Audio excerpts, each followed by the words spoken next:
Hola a todos, bienvenidos. Muchas gracias por acompañarnos hoy para el lanzamiento de Oportunidad en la Complejidad, recomendaciones para una resiliencia climática equitativa en East Boston. Mi nombre es Rebecca Hurst, uso el pronombre ella y soy la directora del Laboratorio de Soluciones Sostenibles o CISL.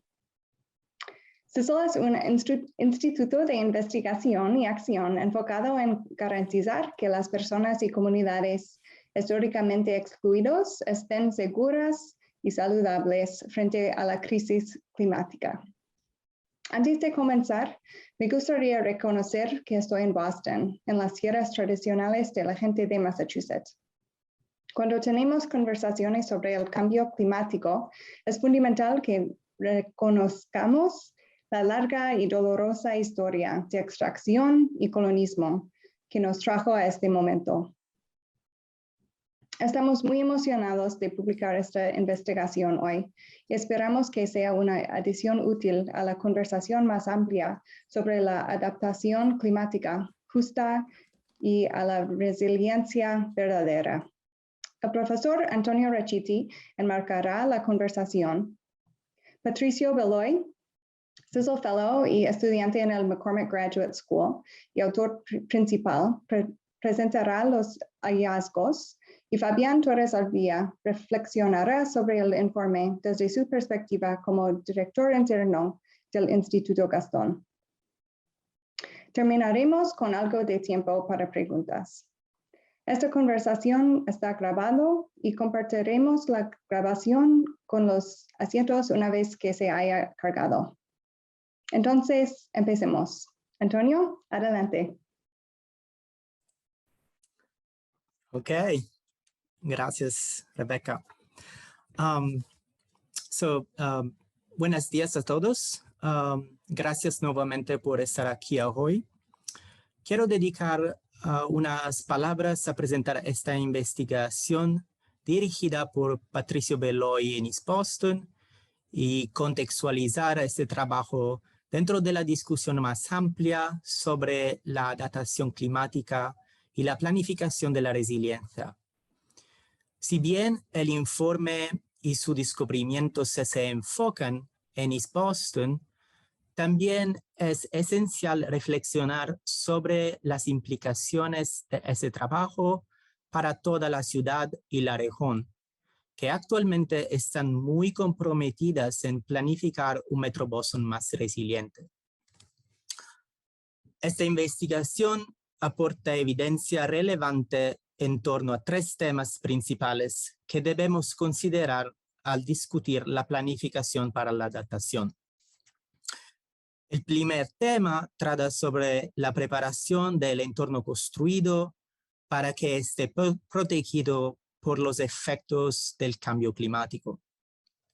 El segundo se trata de reflexionar críticamente sobre los esfuerzos de planificación de adaptación en curso que se centran específicamente en las infraestructuras verdes costeras y los impactos que tienen en las comunidades costeras. Por último, el tercero se enfoca en qué tipo de planificación es deseable para estas comunidades costeras. En este sentido, esta investigación identifica recomendaciones sobre cómo planificar la construcción de una ciudad y una región más justa frente a la crisis climática. Antes de dejar que Patricio presente la investigación, me gustaría decir algunas palabras sobre cada uno de estos temas. En primer lugar, es fundamental reflexionar sobre la agenda de adaptación climática que estamos impulsando en el área metropolitana de Boston. Recientemente, corregí un proyecto de investigación del equipo de UMass Boston CISL que muestra que actualmente tendemos a favorecer una agenda de adaptación climática que privilegia predominantemente las inversiones públicas para infraestructura física en detrimento de la preparación social para los desafíos climáticos.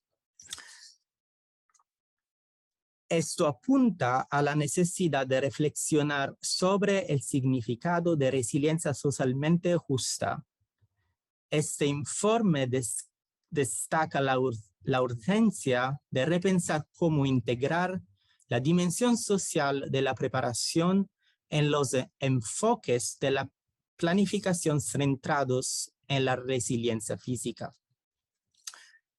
El segundo punto que quiero hacer está relacionado con el riesgo de seguir buscando hacer la ciudad más verde para estar preparados para el cambio climático. En la última década, la investigación nacional e internacional ha estado evaluando los impactos de los proyectos de infraestructura verde para lograr un entorno urbano más resiliente. Desafortunadamente, el panorama general no parece muy bueno. Para que esta operación sea económicamente viable, estamos viendo que el enverdecimiento de nuestras costas a menudo se relaciona a una rápida gentrificación de los vecindarios y comunidades que viven a lo largo de esas costas.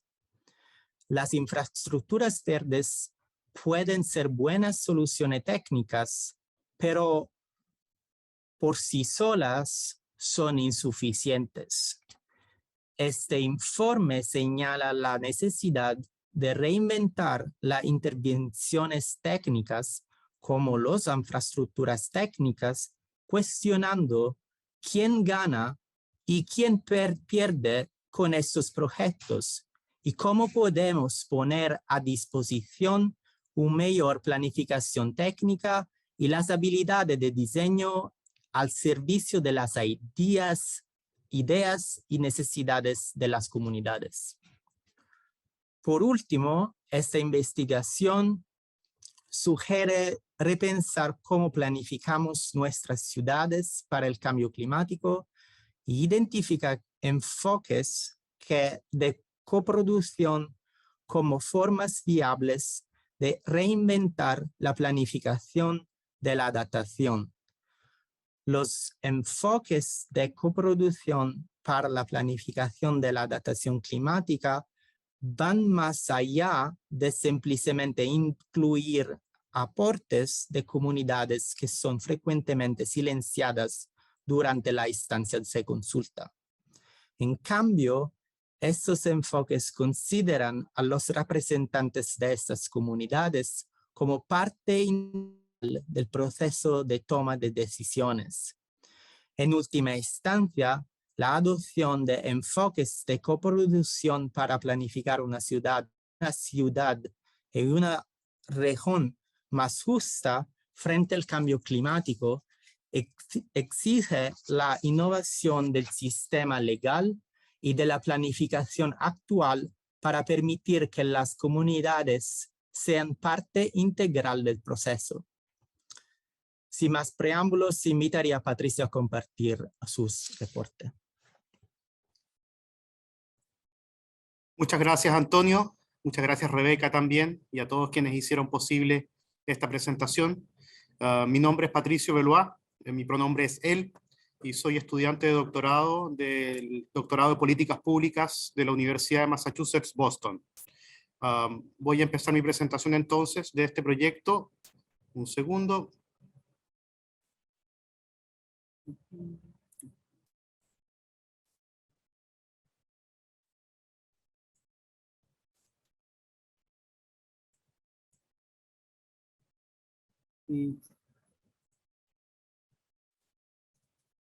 Debería estar todo bien ahí. De acuerdo. Bueno, vamos a presentar un proyecto llamado Oportunidad en la Complejidad. Recomendaciones para una resiliencia climática equitativa en East Boston. Este proyecto fue desarrollado principalmente por quien les habla, junto al profesor Antonio Rachiti, Katsi Rivera Kins, que no se encuentra lamentablemente con nosotros hoy, y Rebecca Hurst. pero también por un grupo de colaboradores y colaboradoras bastante amplios que nos ayudaron a llevar esto a cabo. Los contenidos de esta presentación, primero son algunos antecedentes para quienes no conocen el vecindario de East Boston o la problemática de la que vamos a hablar. Después vamos a hablar sobre este proyecto de investigación, luego entregaremos brevemente el marco teórico y por último compartiremos algunos hallazgos y recomendaciones. Bueno, East Boston es un vecindario costero, diverso, de clase trabajadora, ubicado en una península que se encuentra al otro lado del puerto de Boston. Es el hogar de más de 47.000 residentes de distintas culturas y orígenes. Hoy en día, los hispanos o latinos constituimos más de la mitad de los residentes de East Boston. También es un vecindario que sufre un rápido proceso de gentrificación. Si bien podemos debatir, ¿cierto?, sobre gentrificación buena, mala, rápida o lenta, lo cierto es que la CDC, la autoridad sanitaria de Estados Unidos, vincula la gentrificación con el empeoramiento de las condiciones de vida y también con una serie de problemas de salud. También existen problemas relevantes relacionados con la contaminación del aeropuerto, que pueden ver a la derecha de esa foto. La pobreza multidimensional, no solamente económica, y la falta de acceso a los servicios de quienes se encuentran en situación migratoria irregular, que corresponden a una parte importante de la población. En los últimos años, la cara del vecindario ha cambiado a medida que varios edificios residenciales de alto nivel o de lujo se emplazan frente al mar. Pueden ver, por tanto, en esa foto prácticamente es la totalidad del barrio de East Boston, con una mezcla entre industrial en algunas partes y habitacional en otras. Además de las presiones inmobiliarias y la contaminación del aeropuerto Logan, las evaluaciones técnicas y científicas advierten que una gran parte del vecindario corre el riesgo de verse gravemente afectado por los impactos del cambio climático, como el aumento del nivel del mar y las marejadas ciclónicas o causadas por tormentas. Según Climate Ready Boston, el plan de la ciudad de Boston para combatir el cambio climático, East Boston tiene la mayor superficie terrestre de todos los vecindarios de Boston expuestos a tormentas costeras en las próximas décadas. Con una exposición...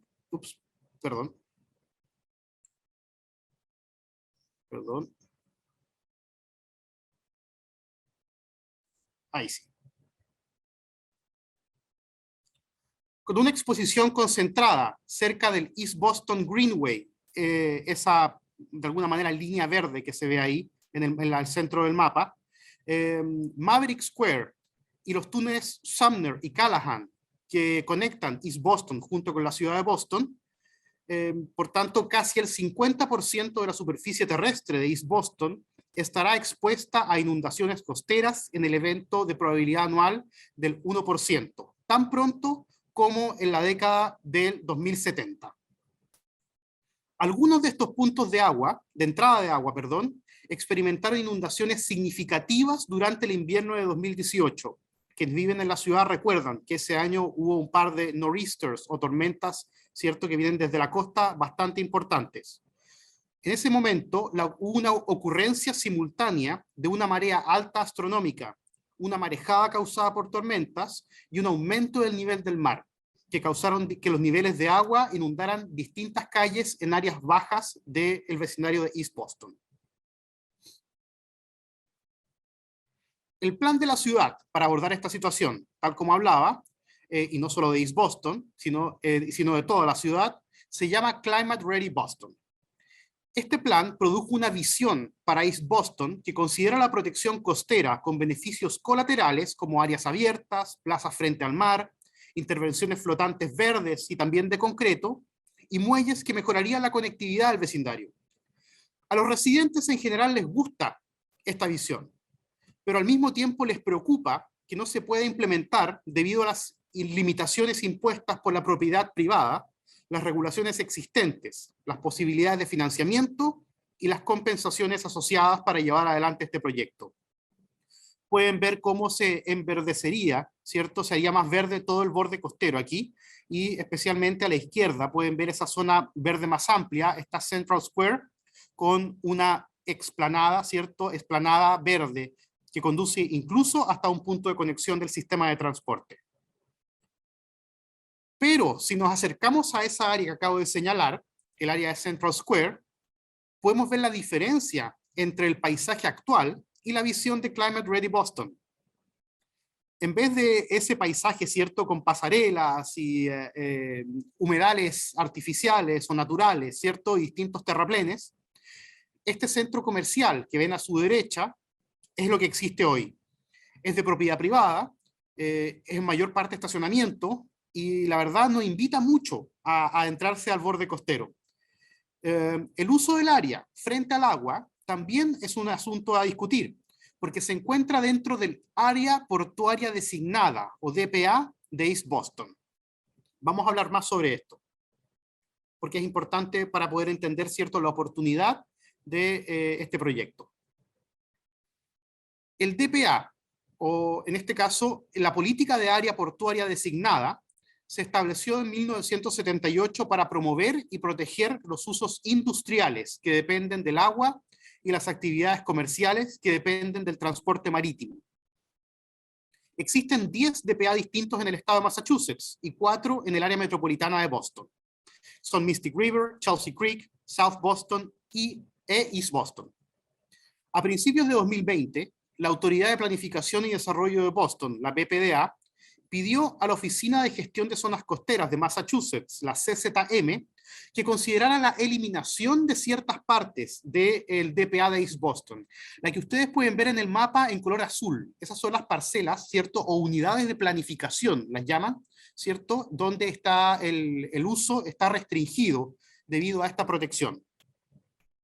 Aunque la BPDA sugirió la vulnerabilidad a las inundaciones como uno de los factores para justificar este requerimiento, ¿cierto?, de remoción de esas zonas, además de la falta de actividad industrial activa dependiente del agua, los residentes de East Boston han expresado su preocupación por la posibilidad de que se construyan más viviendas de alta gama o de lujo en caso de que las porciones o esas parcelas que se encuentran bajo revisión sean finalmente designadas y se pueda hacer más cosas, ¿cierto?, en esos lugares. Y ese es el origen, en verdad, de este proyecto de investigación. La revisión de la CZM, sobre el área portuaria designada en East Boston entrega una nueva oportunidad para ir más allá de las estrategias convencionales de resiliencia climática y poder implementar nuevas opciones que sean más equitativas, cada vez más participativas y aborden las injusticias históricas. Un grupo de organizaciones llamado Boston Waterfront Partners se puso en contacto con nosotros en el Laboratorio de Soluciones Sostenibles, o CISL, de la Universidad de Massachusetts Boston, para que les ayudáramos a responder la siguiente pregunta. ¿Qué debería incluir una estrategia de resiliencia climática equitativa en East Boston? Para abordar esta pregunta, realizamos 17 entrevistas semiestructuradas con representantes comunitarios, organizadores, representantes del sector privado y vecinos del barrio. Además de revisar documentos oficiales de planificación, literatura académica e informes. También participamos en reuniones comunitarias virtuales, organizadas por la BPDA y un nuevo desarrollo de uso mixto llamado Suffolk Downs en el momento. El marco teórico que escogimos, ¿cierto?, para poder integrar nuestros hallazgos es el de la adaptación justa por Malloy y Ashcraft de 2020, que también es un marco teórico que se nutre de muchos otros autores. Este marco establece 3 condiciones para la adaptación justa. Primero, exigir la inclusión de poblaciones socialmente marginadas como participantes plenos, con agencia para dar forma a las decisiones que les afectan. Segundo, exigir que los marcos de adaptación reconozcan explícitamente las causas de la injusticia sistémica. Y tercero, exigir un enfoque en evaluaciones incrementales de la implementación para evitar plazos muy largos e inconsistentes con el avance de la justicia. Por tanto, este es el marco que usamos, ¿cierto?, para poder trabajar.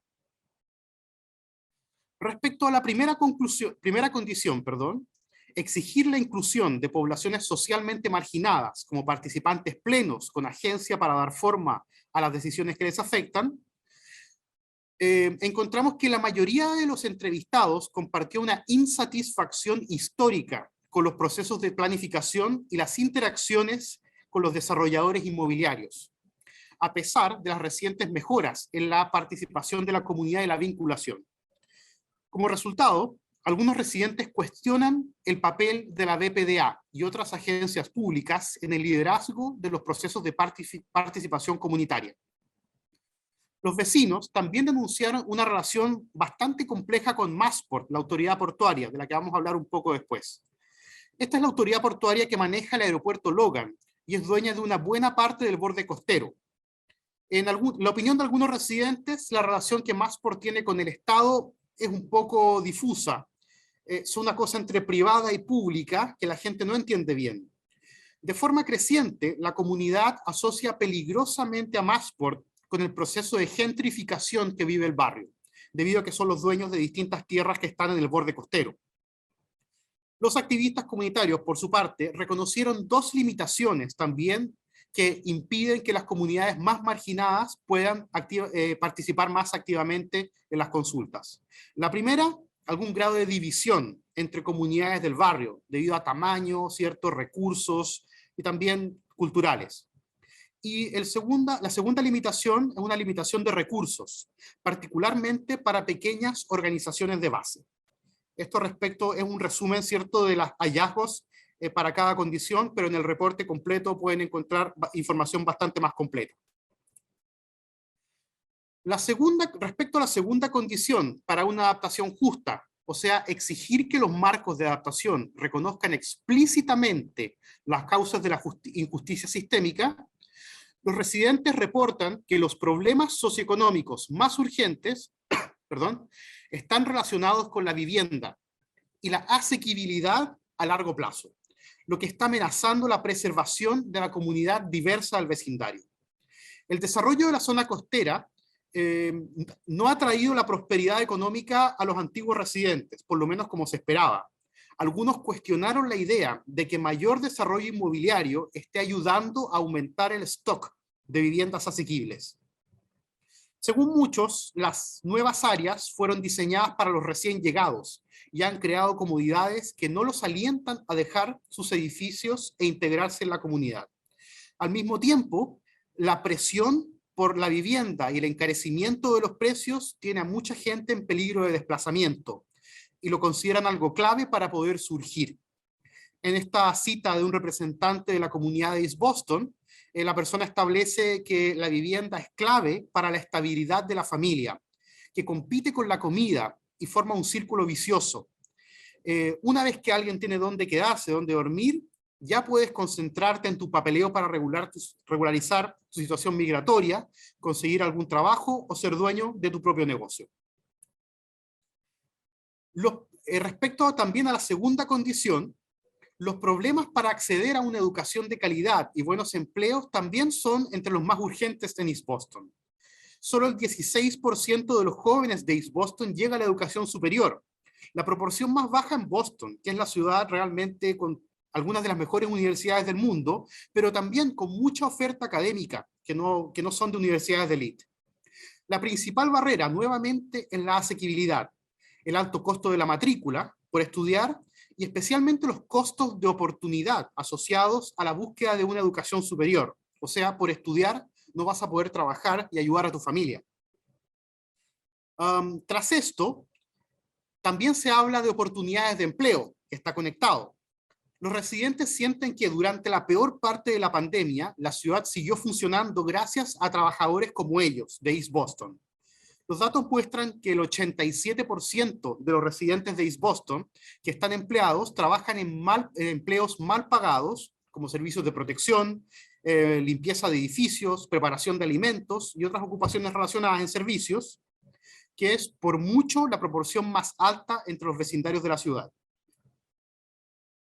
Este tipo de trabajo se encuentra entre los más propensos a verse afectados también por desastres climáticos o emergencias, y los menos propensos a realizarse de forma remota durante una tormenta o una emergencia climática. Este desafío se vio claramente durante la pandemia del COVID-19 y lamentablemente se sigue viendo. Otra población económicamente activa del vecindario trabaja en tiendas y restaurantes locales, que son conocidos tanto seguramente por contratar preferentemente a residentes locales. Los dueños de negocios afirman que los problemas más urgentes que enfrentan son el tráfico excesivo de vehículos, el espacio transitable poco atractivo, la poca demanda de los nuevos residentes y la falta de acceso al borde costero. Con poca demanda me refiero a que los nuevos residentes no prefieren especialmente esos negocios locales. Las empresas pequeñas también son sumamente vulnerables a los desastres climáticos y tienen problemas para reabrir después de un evento o una emergencia climática.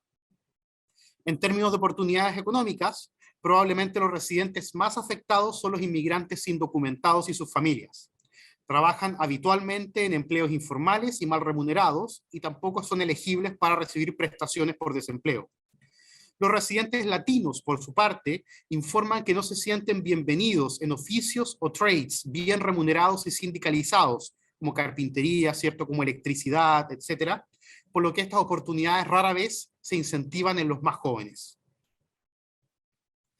La tercera condición para una adaptación justa es requerir un enfoque en evaluaciones incrementales, dijimos, de implementación de políticas y planes, para evitar marcos de tiempo que sean inconsistentes con el avance de la justicia. Esta cita del Plan Maestro de East Boston del año 2000 es bastante clara. Perdón. La cita dice: los vecindarios de East Boston son estables, con una alta tasa de propiedad a pesar de los cambios demográficos. Las áreas residenciales han seguido aumentando de valor en línea con la prosperidad económica actual. Por lo tanto, los usos del suelo dentro de los barrios residenciales han sufrido pocos cambios. El futuro de los vecindarios de East Boston no debería verse devastado por cambios importantes en el uso de la tierra para nuevos desarrollos inmobiliarios, perdón, sino por cambios menores en el uso de la tierra para proteger la calidad de vida existente.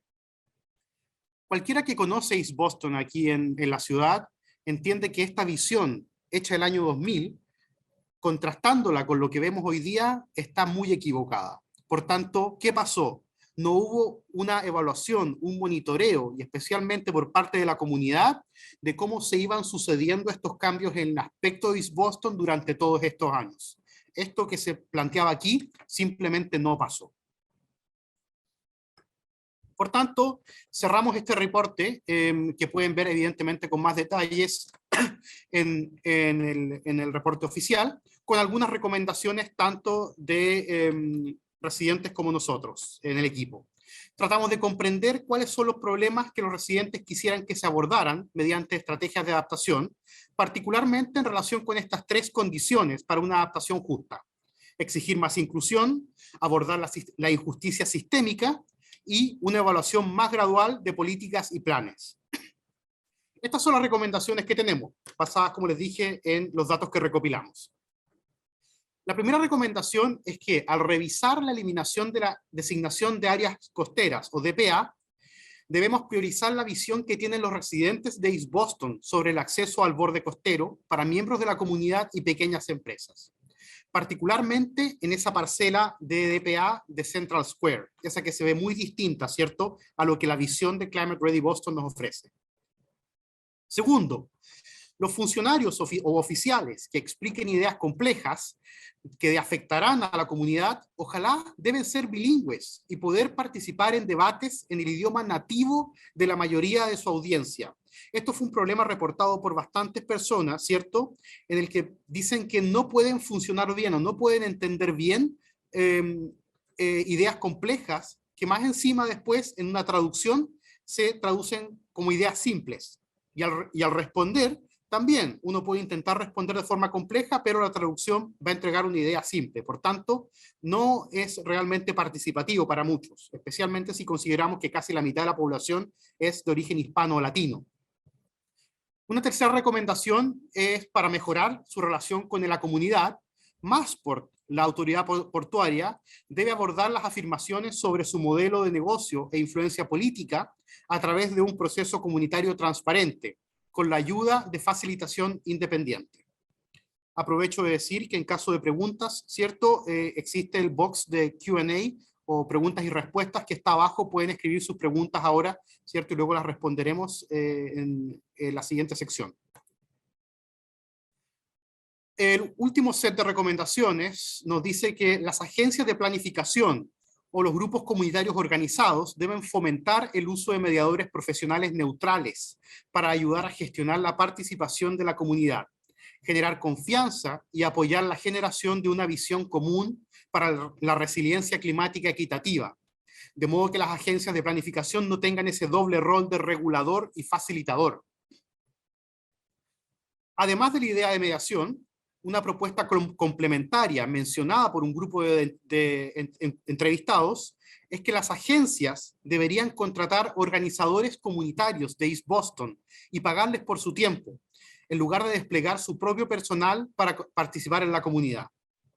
Una última recomendación es establecer un comité permanente que incluya residentes, quizá con el apoyo de una universidad u otra institución asociada, a cargo de monitorear indicadores multidimensionales que pueden entregar pistas sobre las tendencias cambiantes y diagnosticar mejor el estado de resiliencia comunitaria en el vecindario.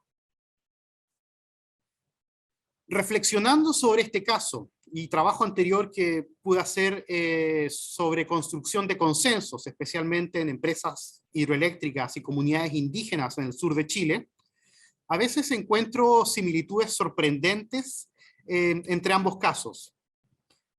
Pongámonos, por ejemplo, en el lugar de un residente latino del vecindario, que llegó ahí porque no tenía otra opción, desplazado de su país o desplazado también de otras áreas de la ciudad. Cuando entra ahí o cuando llega, empieza a formar su familia, empieza a surgir, pero de repente un recurso con el que cuenta se vuelve valioso y antes no lo era, ya sea un mineral, puede ser un río con una pendiente, técnicamente viable, como en el caso en el que yo trabajé, o en este caso, un bonito borde costero mirando el skyline o los rascacielos del centro de Boston. Ahí se produce el problema. Entonces, la participación de esa persona probablemente en el uso futuro de ese recurso se vuelva limitada. Otros empiezan a decidir por ellos. Y así vemos, por tanto, cómo este mismo caso se asemeja en algo al de una industria extractiva, que busca evidentemente el valor de una comunidad. Podemos seguir discutiendo sobre esto. El reporte, como dije, tiene muchos más detalles, pero por mientras los dejo con Fabián Torres Ardila del Instituto Gastón, que va a dar unas palabras de cierre a este proyecto. Muchas gracias. Buenos días a todos. Muchas gracias, Patricio. Mi nombre es Fabián Torres Ardila. Yo soy el director asociado del Instituto Mauricio Gastón en la Universidad de Massachusetts en Boston. El Instituto Gastón lleva 30 años trabajando alrededor de las problemáticas que afectan a las comunidades latinas en Massachusetts. Bueno, antes que todo quiero empezar por agradecer a CISO por la invitación a hablar hoy. También me gustaría dar gracias a todo el equipo de investigación que preparó este reporte y definitivamente gracias en particular a Patricio primero por invitarme, por enseñarme su trabajo y por permitirme hablar a todos ustedes. Yo quisiera hacer unos comentarios que van a ser muy cortos relacionados con mi lectura particular del reporte. Y obviamente esto va a ser situado desde el contexto del trabajo que nosotros hacemos aquí con las comunidades latinas en Massachusetts. Lo primero que quiero hacer es resaltar el hecho de que en este reporte se presenta un marco teórico de análisis que está mucho más allá, va más allá de las consideraciones técnicas necesarias para preparar East Boston para el cambio climático que se avecina. Y lo que más me gusta es ver un marco teórico que permita pensar que esta preparación futura del vecindario también puede usarse como una forma de reparar las relaciones que existen entre la comunidad y el gobierno local. Y asimismo también dar respuesta a las necesidades de la comunidad en East Boston y asegurarse de que el desarrollo de la vecindad sea justo y equitativo. Es muy interesante ver, cuando yo estaba leyendo reportes, es muy interesante ver cómo rápidamente va de una pregunta técnica cómo nos está afectando y qué podemos hacer, a una pregunta que va aún más profunda. ¿Qué está dispuesta la comunidad a sacrificar para prepararse para el cambio climático? Y además, ¿quién debe asumir los costos? No solo quién debe asumir los costos en términos de dinero, pero quién paga los platos rotos, como decimos en Colombia.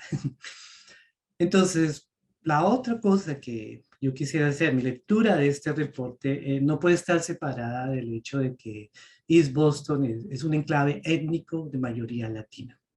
Y como en todo el estado, el crecimiento de la última década de East Boston fue determinado por el crecimiento de la comunidad latina. Aproximadamente el 54% de todo el crecimiento en East Boston, entre censos del 2010 al censo del 2020, fue producido por el crecimiento de la comunidad latina. Entonces, de esa perspectiva, East Boston de alguna manera reproduce muchísimas de las dinámicas que nosotros vemos en otros enclaves latinos. Media milla de Boston tenemos Chelsea, pero también está Lawrence, está Springfield.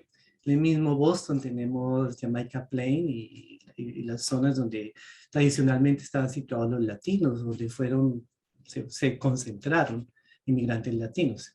Entonces, East Boston, de alguna manera, como decía, reproduce esas dinámicas y sobre todo cuando están en el centro de intereses económicos muy grandes. El problema de la tierra y de la vivienda que East Boston está sufriendo ahora tiene que ver con el hecho de que en Boston no existe tierra para construir o cada vez la tierra y la vivienda se está volviendo pues muchísimo más cara y el costo prohibitivo para la gente y la gente es desplazada por eso.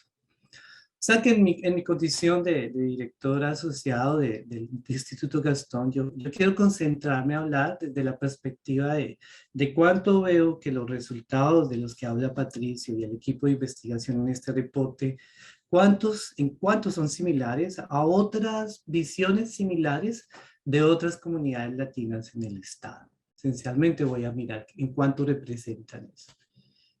Primero debo advertir que eso es un poquitico riesgoso, en particular porque en Massachusetts la comunidad latina no es un grupo homogéneo. A diferencia de los estados en el oeste de los Estados Unidos, las comunidades latinas en Massachusetts son mucho más diversas. Por ejemplo, para darles una idea, aproximadamente el 50% de todos los latinos en Massachusetts es de ascendencia puertorriqueña. Un 25% es de ascendencia dominicana y el otro 25% se reparte entre las diferentes nacionalidades de Latinoamérica, pero sobre todo 8 nacionalidades grandes, incluyendo la colombiana, la brasileña, salvadoreña, hondureña. En East Boston mismo, cuando hablamos de los latinos, la mitad de los latinos en East Boston son bien sea colombianos o salvadoreños, y en tercer lugar la comunidad brasileña. Eso quiere decir que no hay una sola comunidad latina de la que se puede hablar. Y eso se repite, por supuesto, a nivel regional. Es diferente hablar de la comunidad dominicana de Lawrence, que tiene un contexto histórico completamente diferente de la comunidad puertorriqueña en Springfield, o la comunidad brasileña en Framingham, en Marlborough.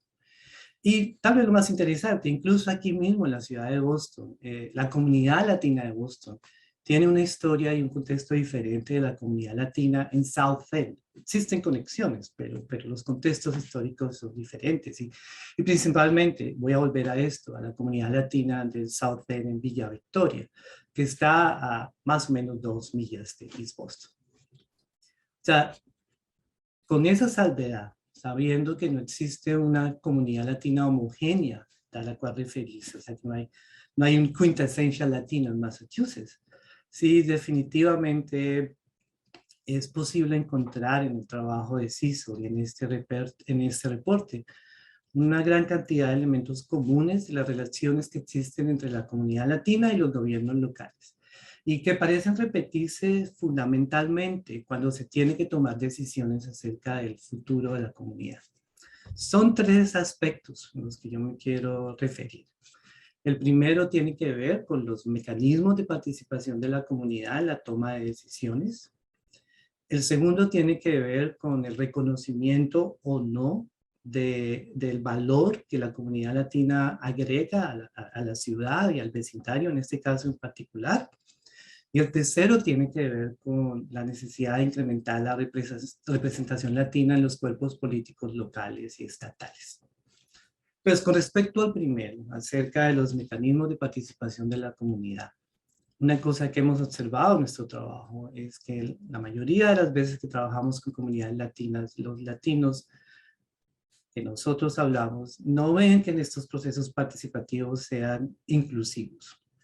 Comenzando, por ejemplo, porque no existen mecanismos para participación plena. Patricio hablaba en East Boston acerca del lenguaje. Ese es uno. El hecho de que la mayoría de las veces en que la comunidad se permite participar, no se considera la diversidad lingüística, y particularmente hablando de hispanos, el hecho de que la mayoría hablan español. En segundo, incluso cuando se presenta la información no se presenta de manera que sea accesible para la comunidad. Definitivamente. Y el tercero, un mecanismo de participación plena que se vio hace poquito cuando se discutió sobre la subestación de energía, es que las reuniones en las cuales se puede expresar algún tipo de opinión sobre lo que va a pasar en la comunidad se hacen a tiempos que no coinciden con los tiempos que están disponibles, sobre todo en una vecindad como la de Boston, en la cual la mayoría de la gente trabaja desde las 5 de la mañana hasta las 10 de la noche. Un segundo aspecto en este proceso, de los procesos participativos que yo encuentro y que aparece aquí en el reporte, es que la toma de decisiones casi nunca tiene en cuenta la visión de los residentes para la comunidad. O cuando lo tiene en cuenta, solo representa un segmento de la comunidad. Y eso tiene que ver esencialmente que los residentes no se sienten representados por el ente que toma las decisiones. Lo que quiero decir aquí es entonces que la comunidad latina no ve procesos, no se siente incluida, incluso cuando se habla de que están siendo incluidos, porque nunca existen mecanismos claros de participación para ser oídos y de alguna manera garantizar que lo que se dice aparezca en la decisión final. El segundo punto al que me quiero referir, que es común en este reporte a otros trabajos que yo conozco de que hemos hecho en el Gastón, es esto de que siempre que se toman decisiones importantes, no se reconocen los recursos que la comunidad latina ha brindado y que ha construido en la comunidad, en el vecindario o en el barrio en este caso. La mayoría de las veces, yo hablaba al principio de que East Boston es un enclave latino. ¿Eso qué significa? Que hubo migración latina al barrio por condiciones, Patricio mencionaba, gente inmigró a Estados Unidos, pero también inmigración interna de la ciudad por renta. La gente llegó a lugares que podía pagar y encontró oportunidades, encontró gente y comunidades como ellas, comenzaron a crear oportunidades de negocio, oportunidades de empresa, oportunidades de empleo. Usaron ese posicionamiento que tenían ahí, su conocimiento de la comunidad para generar empresa, riqueza. Y todo esto en este momento, cuando se toma una decisión acerca de cómo cambiar la ciudad, no se tiene en cuenta. Por ejemplo, hay una cantidad de empleo generado por las pequeñas empresas en la ciudad de Boston. Y la idea de que los nuevos desarrollos habitacionales no incluyan las antiguas empresas va a afectar el empleo, va a afectar el desarrollo económico de los restaurantes y los otros pequeños negocios. Y parece que las decisiones no tienen en cuenta eso. Parece que las decisiones no tienen en cuenta eso. Parece que no, que no existieran en el proceso de tomar decisiones. Finalmente, una de las otras cosas comunes es el problema que tenemos digo yo, la comunidad latina en Massachusetts, es que nosotros representamos el 12% de la población, pero estamos distribuidos en grupos poblacionales alrededor de estados, donde no somos mayoría. Existen poquitas ciudades en las que somos mayoría, e incluso en las ciudades en las que somos mayoría, no existe una representación proporcional a la población latina. Únicamente la ciudad de Lawrence y la ciudad de Chelsea tienen una representación en los gobiernos locales similares a la población latina. Y eso, por supuesto, implica que no hay o por lo menos no está coordinada una actividad, una presencia institucional a nivel de decisiones que represente los intereses de los latinos.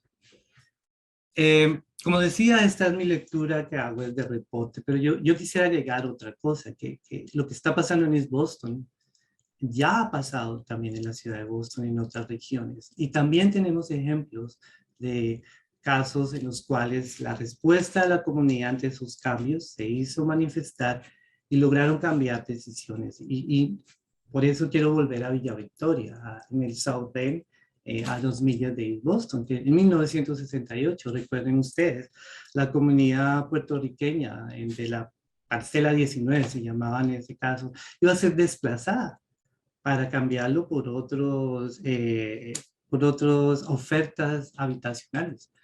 La comunidad se organizó,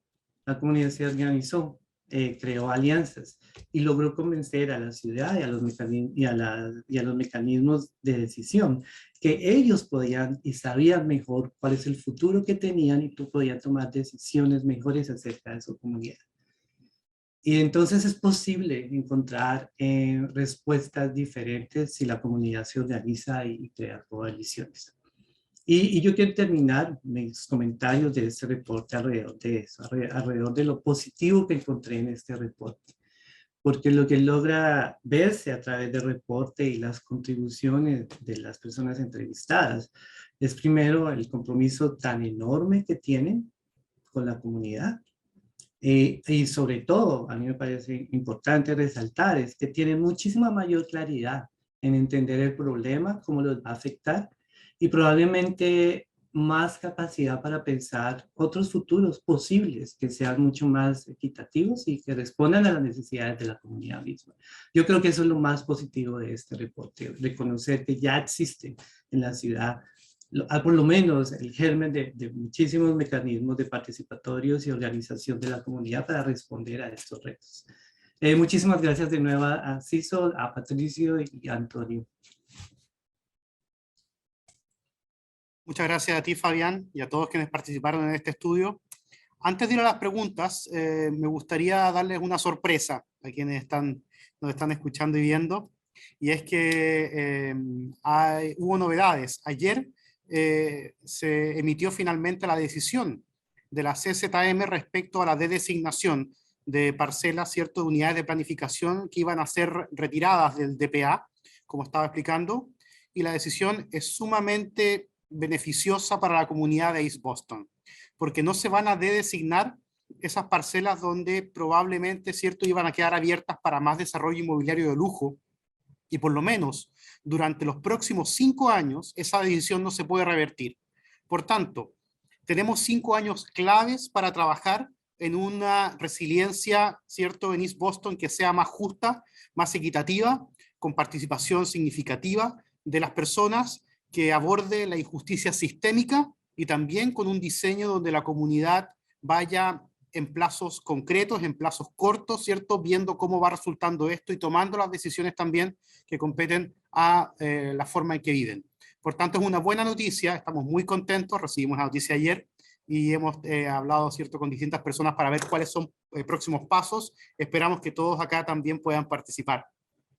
Por último, veo una pregunta que es: ¿qué papel pueden tomar las organizaciones culturales en combatir en combatir la desigualdad climática?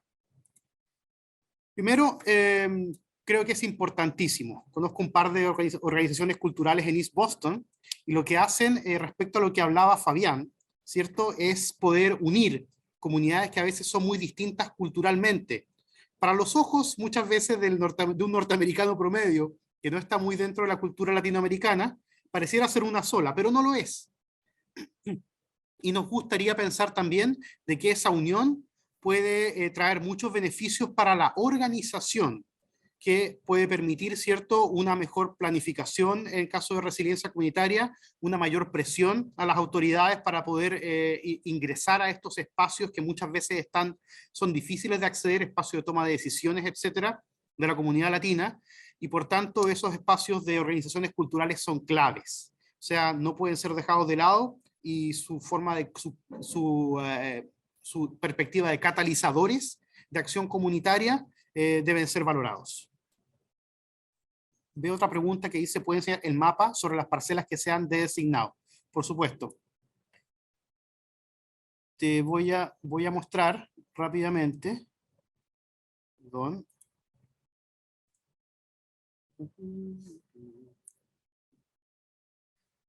Acá en el mapa puedes ver que se buscaba de designar distintas parcelas y finalmente la CZM resolvió solamente la designación de la parcela que está abajo a la derecha, que es Jeffries Point, que es un lugar donde hoy día, bueno, hay distintas cosas, hay un club de yates, cosas así, pero el peligro era realmente que se designaran de forma prematura todas estas, cualquier porción de estas llamadas unidades de planificación que se encuentran a la izquierda.